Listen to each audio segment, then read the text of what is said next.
voice telling me that we're logging from. I apologize.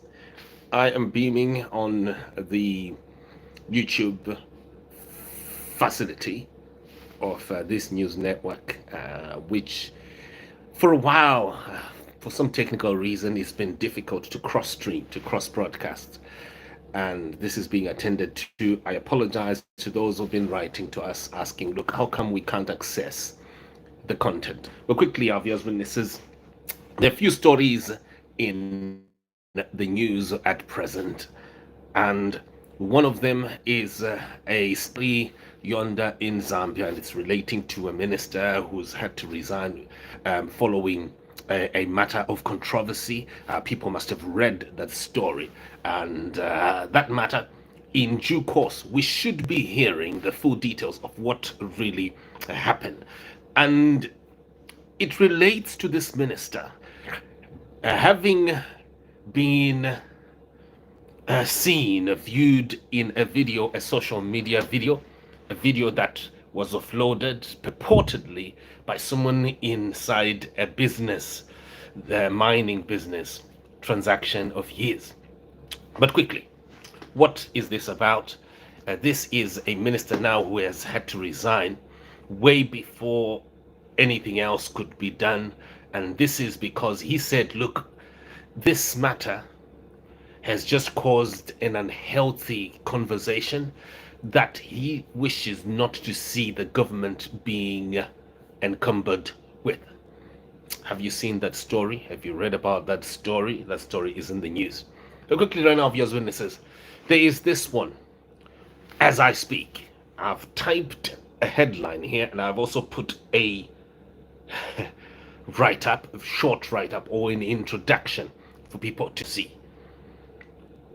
Did you ever think in your head that someone who you trust so much, someone who you constantly, genuinely believe, I mean, how many people remember when we had, in 2017, a group of activists, the likes of Linda Masarira, so many of these, who popped out and they received public support, I mean, a lot of public support around that time. And it would later on emerge that some of these people were bona fide activists. And it can be very, very, very, very frustrating and disheartening to discover that someone you actually trust is not who you thought they are. Right now, there is a man by the name Hopewell Chin'ono. Today, he posted, I'm just going to bring it up so we see. Okay, so he posted a list of statements surrounding his acquisition of multiple properties after leaving the United Kingdom and after changing his name. The time, the period when numerous people make statements of their own that he was involved in fraud, very, very serious fraud. But also his own colleagues, very personal friends of his, who are well known in the Zimbabwe UK community, were arrested and convicted.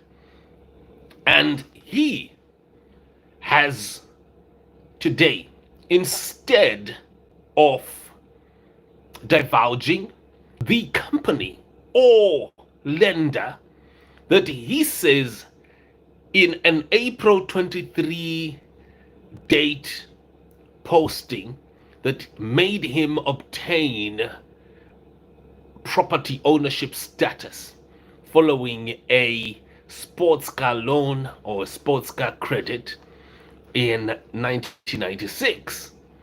Today, he announced something totally different and practically avoided mentioning the name, the identity, or the address of the company that he says gave him credit for a sports car in 1996. How many have seen that post? A lot of people call us, they ask us for help, to help them to expose fraudsters. And many, some of them we've had to relegate them, to literally put them here into a totally different category, because we've discovered that what they're looking for is not a new service. They actually require something totally in a distinct area of expertise. They even need to be trained how to detect a fraudster in the future.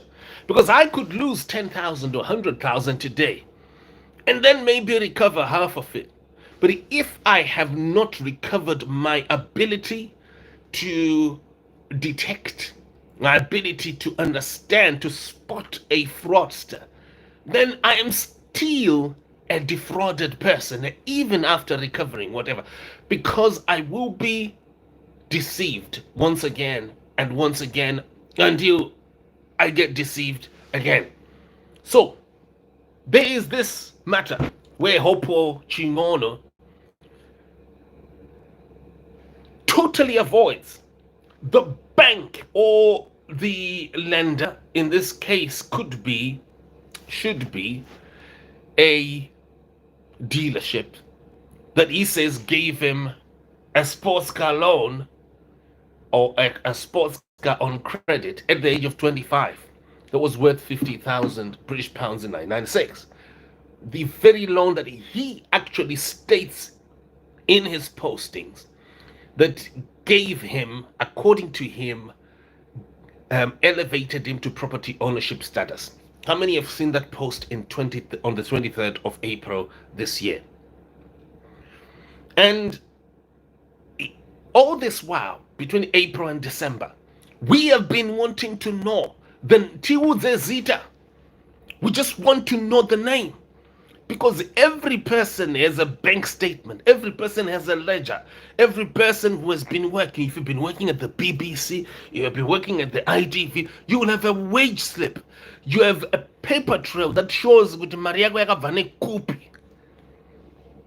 But today, he totally avoided mentioning that name. And then he jumped 10 years forward, literally fast forwarded his own witness account of his acquisition of wealth. And now he is in 2006, where Hopewell Chin'ono is saying that he became a property owner, a multiple property owner, through selling cell phones. He's saying that he was flying between Harare and London and then selling cell phones. How many have seen that?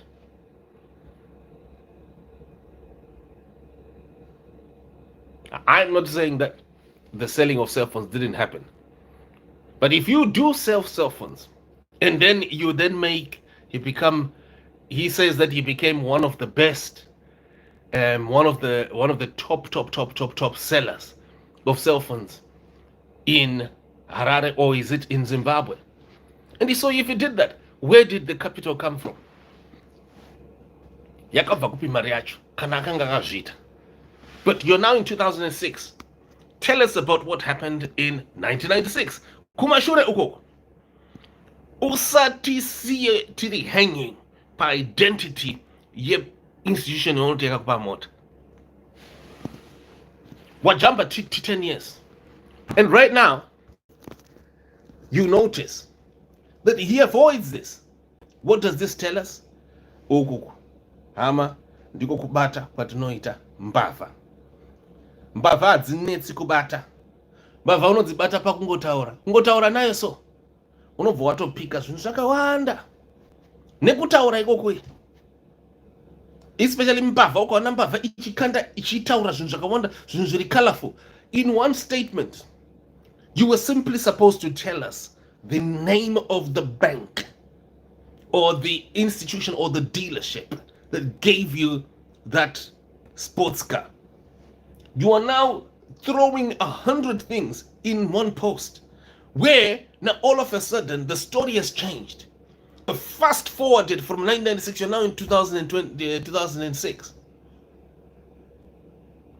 Well, this is a man who says that he's an investigative journalist, and he says that he's against corruption. For years, for the last 3 years, he has built 3 years, right? He has built an entire career, a daddyistic career, from accusing, sometimes maybe it would be accurate, but pointing at so many other people. You were corrupt, you did this.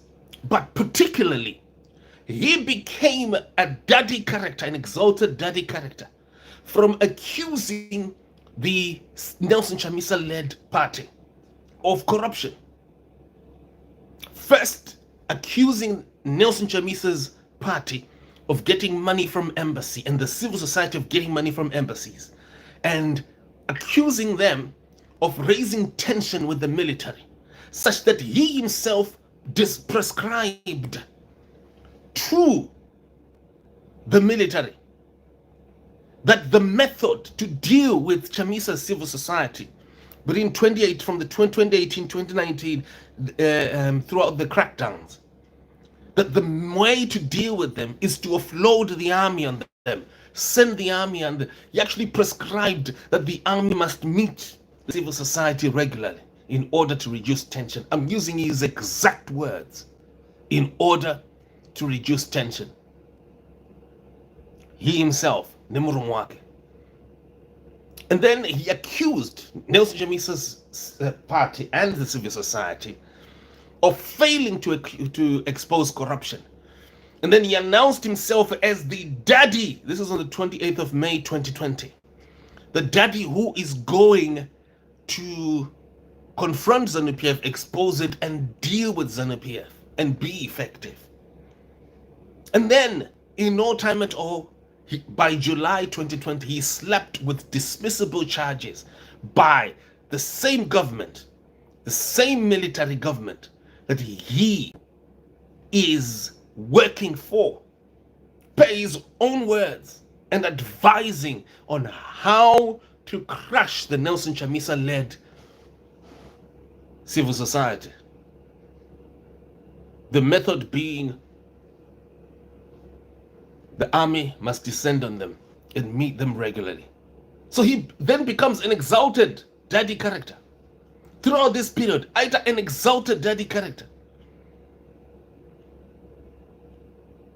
who is even bigger than the entire opposition. Everyone else is corrupt. Every other person is corrupt. But him.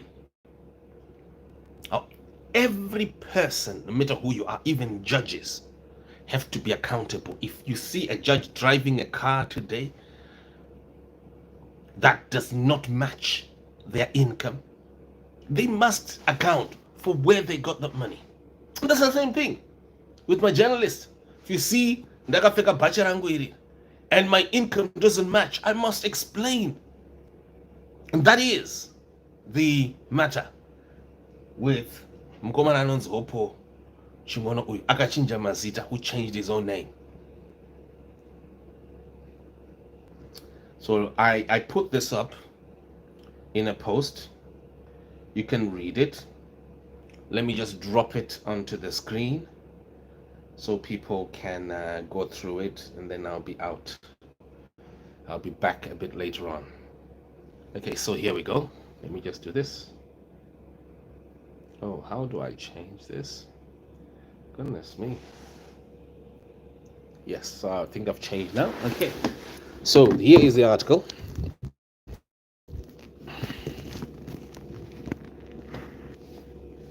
So here's the article. I'm hoping that it shows up clear without errors. Okay, there we go.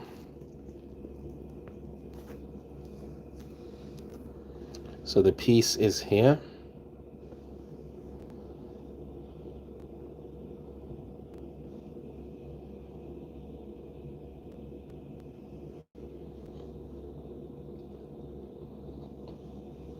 So this is his new statement today, that he made today.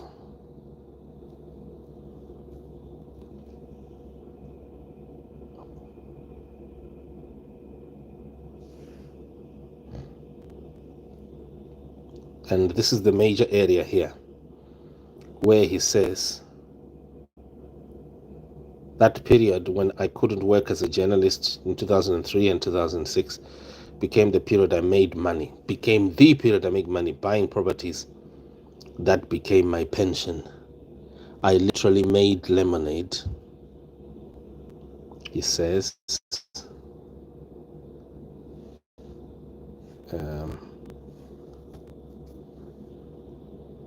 Out of lemon, but sadly, some rotten apples in my profession are so envious and bitter, such that they create stories to justify why I made it. And you see, there's this system, this method of throwing aspersions. Instead of him just saying, look, people are asking questions, let me answer them, he's already insulting them. This is what he said in April. I was sitting in my 50,000 sports car in 1996. I was a confused 25-year-old man. Dr. Maboreke, who became a mentor, asked me how much the car cost. When I told him, he asked me if I knew I could buy a house in Zimbabwe for the same price. So on this post, that is what he's saying.